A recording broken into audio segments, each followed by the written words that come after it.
না এখন একটা দেখেন, একটা জিনিস দেখেন, এখানে আপনি যে তথ্যটা দিয়েছেন এটা কতটুকু তথ্য নির্ভর এটা আমি জানি না। আচ্ছা, এটা সমকালে প্রকাশিত খবর। এটা জানি। এখন হলো লোকাল নানা ধরনের ফ্যাক্টর কাজ করে, কোন ফ্যাক্টরের কারণে এই ঘটনাটি ঘটেছে সেটা একটি ব্যাপার। এখন আপনি মনে করেন আমরা যে এই সারা বাংলাদেশে এইটা দেখি, এখন একটা ডেভিড হার্টের নামে একটি অপারেশন চলছে। এখন আওয়ামী লীগের যারা দুর্বৃত্ত ছিল, যারা সন্ত্রাস ছিল, যারা মানুষের ক্ষতি করেছে, তারা কিন্তু কেউ নাই, সব কিন্তু পালিয়ে গেছে। এখন অনেক কিন্তু আওয়ামী লীগ সমর্থক আছে যারা হয়তো কোনো অপরাধের সাথে জড়িত ছিল না, তারা হয়তো নামে মাত্র আওয়ামী লীগ করেছে, এখন তাদেরকেও কিন্তু নানাভাবে গ্রেপ্তার করা হচ্ছে, ধরা হচ্ছে। এই ধরনের কোনো ঘটনা কিনা এটা আমি জানি না, কিন্তু আমি এরকম আমি ইনচার্জ এসআই এর বক্তব্যটা পড়ে শোনাই। 2024 সালে জানুয়ারিতে মাগুরখালী গ্রামে লুটপাট ও ভাঙচুরের একটি মামলায় মঙ্গলবার রাতে সুকৃতি মণ্ডলকে গ্রেপ্তার করে থানায় পাঠানো হয় এবং তারপর তাকে ছেড়ে দেওয়ার জন্য বিএনপি নেতার ফোন তিনি পান। এখন আপনি মনে করেন আমরা যেটা লোকালি দেখি, আপনাকে গ্রেপ্তার করা হচ্ছে, যেন আমি বলি আমার এলাকায় আমি অসংখ্য ঘটনা দেখেছি। এখানে আসার কাছে আওয়ামী লীগের এক নেতাকে ধরলো, এখন দেখা যাচ্ছে যে পুরনো একটা মামলা তাকে গ্রেপ্তার দেখাচ্ছে, অত এফআইআর তার নামও নাই। এটাকে আপনি কিভাবে দেখবেন? নানা ক্ষেত্রে এই ধরনের ঘটনাগুলো বাংলাদেশে ঘটছে, এটা অস্বীকার করার কোনো সুযোগ নাই। তবে এইটা না, আমি একটু এই যে আপনি কায়সার ভাই এবং মনিরিয়া শারমিন যে আলোচনা করছে, এই যে মামলা নিয়ে একটা আলোচনা তো আছে, সেটাকে আপনি কিভাবে দেখেন? আপনি যেহেতু খুব গুরুত্বপূর্ণ একটা পদে আছেন, আপনার তো প্রশিক্ষণ দেওয়ার কথা, কিন্তু সেক্ষেত্রে তো সবাইকে যারা বিভিন্ন জায়গায় আছে গাইডও আপনার করার কথা। এই যে আসলে ঢালাওভাবে মামলা দিয়েছিল, সেটাকে এখন আমরা শুনছি যে মামলা উঠিয়ে নেওয়ার কথা, আবার এই যে বিএনপি নেতাকর্মীরা যে আওয়ামী লীগ নেতাকে ছাড়াতে চলে যাচ্ছে। না, আমি একটু বলি, আপনার ভূমিকাটা কিন্তু নিউট্রাল হওয়া উচিত। আমরা বৈষম্যের বিরুদ্ধে সংগ্রাম করেছি, আপনি এইটা কেন বলেন না? আমরা দেখেছি 5 তারিখের পর 2000 লোককে হত্যা করা হয়েছে, আছে না, খুন করেছে, আমরা যেটাকে বলি, তাদের বিরুদ্ধে সুনির্দিষ্ট মামলা হয়েছে। আপনি স্বরাষ্ট্র উপদেষ্টা বললো মামলা হলেই গ্রেপ্তার করা যাবে না, তখন তো আমরা এই কথাগুলি শুনি নাই। তাহলে ওই হত্যাকাণ্ড কি কেউ সংগঠিত করে নাই? ওই লোকটা কি তাহলে মারা যায় নাই? ওকে আন্দোলনে খুন হয় নাই? তখন কিন্তু আমরা প্রতিবাদ দেখি নাই।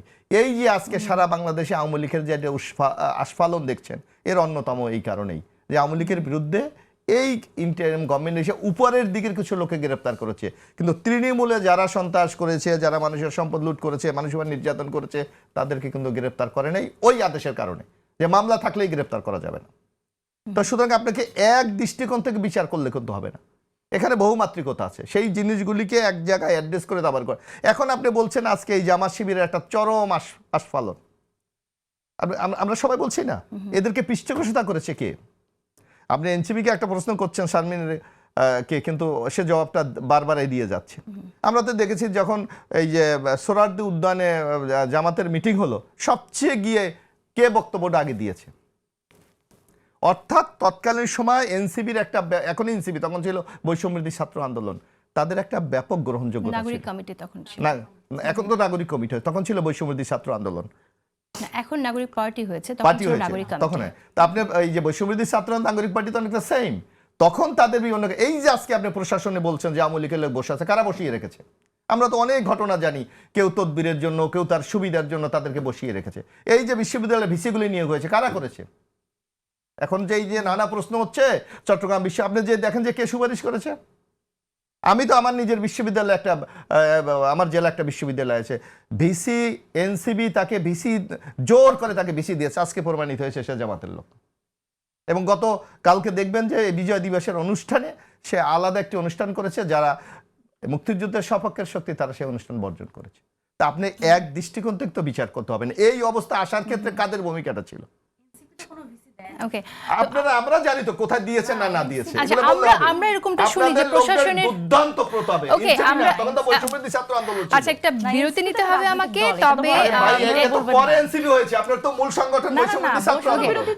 এবিএম মোশাররফ হোসেন, আমি একটু বলি, আমরা কিন্তু এটা শুনি যে প্রশাসন দখলের ক্ষেত্রে জামাত এগিয়ে আছে, জামাত চেয়েছে যে সবচেয়ে ভালো গুরুত্বপূর্ণ পদগুলো কিভাবে তাদের লোকজন বসানো যায়, শোনা যায়, এবং বিএনপি ব্যস্ত ছিল যে বিভিন্ন জায়গায় ব্যবসা বাণিজ্যের জায়গায় কিভাবে নিজেদের দখলে নিয়ে। আমি আসছি।